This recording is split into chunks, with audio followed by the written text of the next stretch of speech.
Well, good evening, Seeds friends. I'm sorry I couldn't be there with you, but I wanted to quickly, share my lesson because I did have it done. I thought you might find it interesting.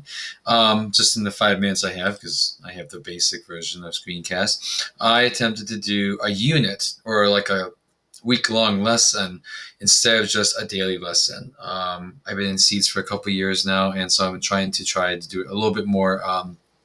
At a bigger level. So we're going to take the idea of World War II and the Holocaust and the major events in it and put it into a frame for the kids of something that they can make a connection to with a stronger reference.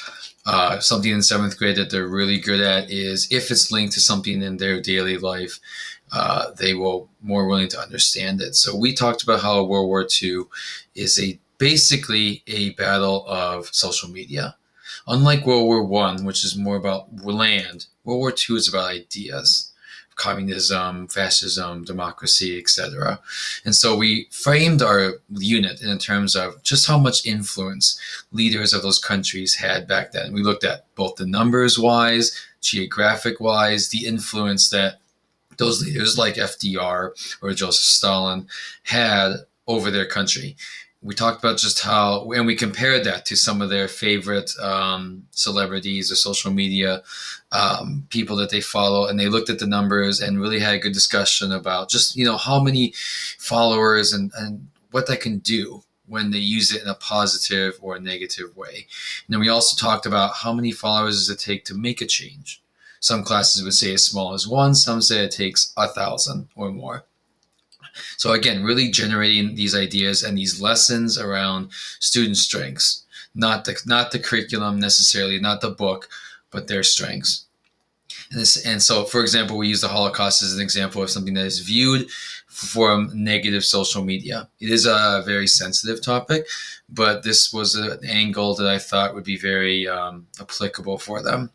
Same thing with Japanese internment, immigration, and we talked about how the United States repeats its behavior towards non-white citizens then and now, and that was brought up by the students. So they're making that connection to what they see in the news and what's going on today, and they look back and they go, "Wow, that's not new.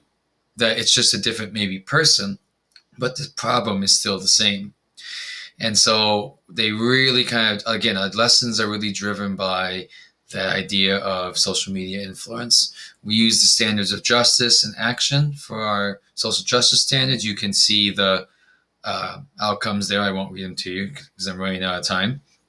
But I also wanted to make it, how could it be used across content areas? That was one of the big things that were talked about in this group. So I put it for English and reading. I put it for music because of the book we use for Dancing Hands, a science connection, and for an advisory connection.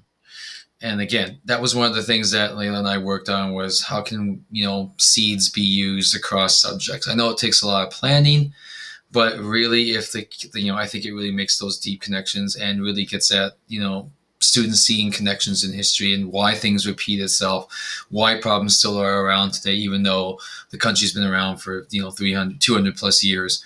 And it really enriched our discussion and lessons with the kids much more than if I had just used the curriculum or taught from the book only. By really making it about something that they're used to, like social media, they really understood that, wow, my impact and what I say on social media, what I watch, does have an impact on how I behave.